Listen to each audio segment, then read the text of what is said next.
Pero vamos con el meollo del asunto ya, vamos con la cuestión del método, que al parecer es, digamos, el concepto estrella de la filosofía de Descartes. Esto es su gran novedad, lo que rompe una época y pasamos de un periodo medieval a un periodo moderno, decimos, no solo por la filosofía de Descartes, pero todos los hechos históricos que nos indican que hay un cambio de mentalidad, resulta que se consolidan en el discurso del método de Descartes, por ejemplo, o en sus meditaciones metafísicas.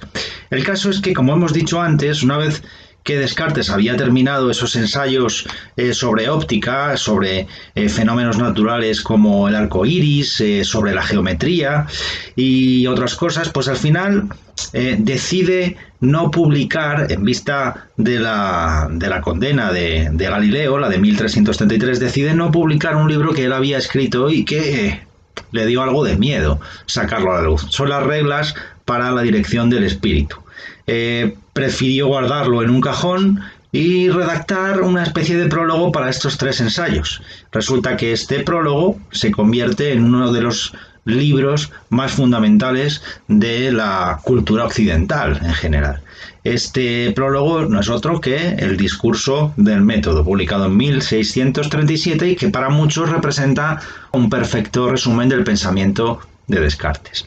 ¿Qué es lo que propone en su discurso del método Descartes? Lo que propone es que hay que buscar un método urgentemente, un método por el cual deben regirse inmediatamente a partir de este momento todas las ciencias, todas aquellas ciencias que tengan como objetivo conseguir un conocimiento riguroso. Él lo que hace es, revisar en cuál ha sido su forma de trabajar y se ha dado cuenta de que ha desarrollado ciertos hábitos que él está convencido de que si se aplican a otros ámbitos de la realidad, pues pueden ayudar a obtener los buenos resultados que él dice haber tenido. Entonces idea un método basado en 4 fases. La fase de la evidencia, la fase del análisis, la fase de la síntesis y la fase de la enumeración.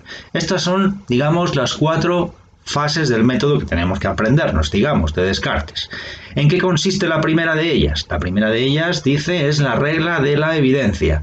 ¿Qué es lo que hay que hacer según Descartes? Bueno, pues partir en nuestros razonamientos, en nuestras investigaciones, de algo que tengamos que admitir necesariamente como verdadero. Esta regla lo que dice es que no hay que admitir nada como verdadero que no se conozca de manera evidente, porque nosotros lo que buscamos era la certeza, lo sabemos. La certeza, Descartes la entiende como claridad y distinción. Entonces, el primer paso y el más importante es no admitir nada como verdadero que no sea evidente.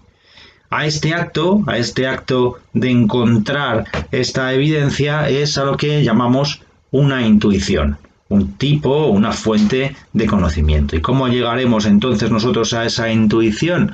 Lo veremos a través de la duda metódica. La duda metódica es la herramienta que va a poner en marcha, digamos, este método cuya primera fase es esta, la regla de la evidencia. Después de la regla de la evidencia, decimos, tenemos la regla del análisis. ¿Qué es analizar? Pues analizar no es otra cosa que dividir lo complejo en sus partes más simples. ¿Para qué queremos dividir algo, separar algo complejo en sus partes más simples? Pues muy sencillo, para percibir de forma clara y distinta cada una de esas partes. ¿Y qué conseguimos entonces? Concibiendo de esta manera clara y distinta determinadas partes de un todo complejo, pues obtener una intuición pura. Así, estos datos que nos aporta la experiencia, entonces Descartes piensa que deben descomponerse en sus partes más simples, como por ejemplo sería el caso de descomponer la realidad en triángulos, en puntos, en líneas, etcétera, etcétera. Ese es el segundo paso, descomponer lo complejo en sus partes más simples a fin de percibirlas clara y distintamente.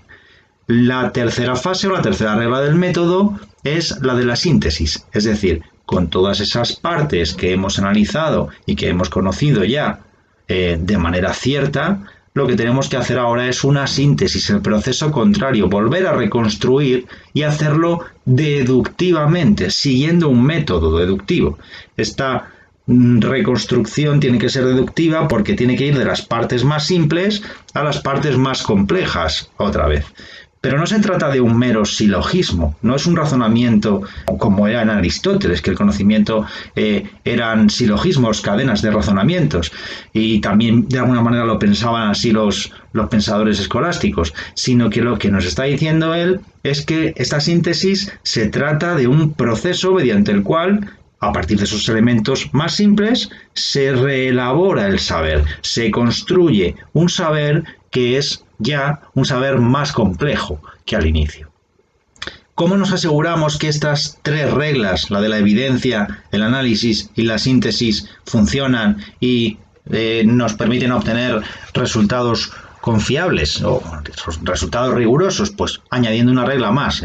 Él nos avisa de que es importante que, como en la deducción es una cosa complicada, y como no se lleva a cabo tampoco de un golpe, no es como la intuición, sino que la deducción va siguiendo una serie de pasos, esos pasos muchas veces los vamos buscando y en esa búsqueda de pasos podemos caer en error. ¿Qué es lo que permite la enumeración? Revisar todo el proceso continuamente, yendo de atrás hacia adelante para intentar primero demostrar qué es lo que se quiere demostrar y para poder encontrar posibles errores en esos razonamientos. Entonces aquí se hace importantísima una de las facultades para el conocimiento, que es la memoria. Repetimos, la enumeración consiste en revisar los pasos que se han ido dando en ese proceso de síntesis de construcción deductiva. Tenemos ya entonces las 4 reglas del método, sencillas: evidencia, análisis, síntesis y enumeración. Esto lo explica él así de sencillo en el discurso del método. El primero consistía en no admitir cosa alguna como verdadera si no se la había conocido evidentemente como tal. Es decir, con todo cuidado, debía evitar la precipitación y la prevención, admitiendo exclusivamente en mis juicios aquello que se presentara tan clara y distintamente a mi espíritu que no tuviera motivo alguno para ponerlo en duda. El segundo exigía que dividiese cada una de las dificultades a examinar en tantas parcelas como fuera posible y necesario para resolverlas más fácilmente. El tercero requería conducir por orden mis reflexiones, comenzando por los objetos más simples y más fácilmente cognoscibles, para ascender poco a poco gradualmente hasta el conocimiento de los más complejos, suponiendo inclusive un orden entre aquellos que no se preceden naturalmente los unos a los otros. Según el último de estos preceptos, debería realizar recuentos tan completos y revisiones tan amplias que pudiese estar seguro de no omitir nada.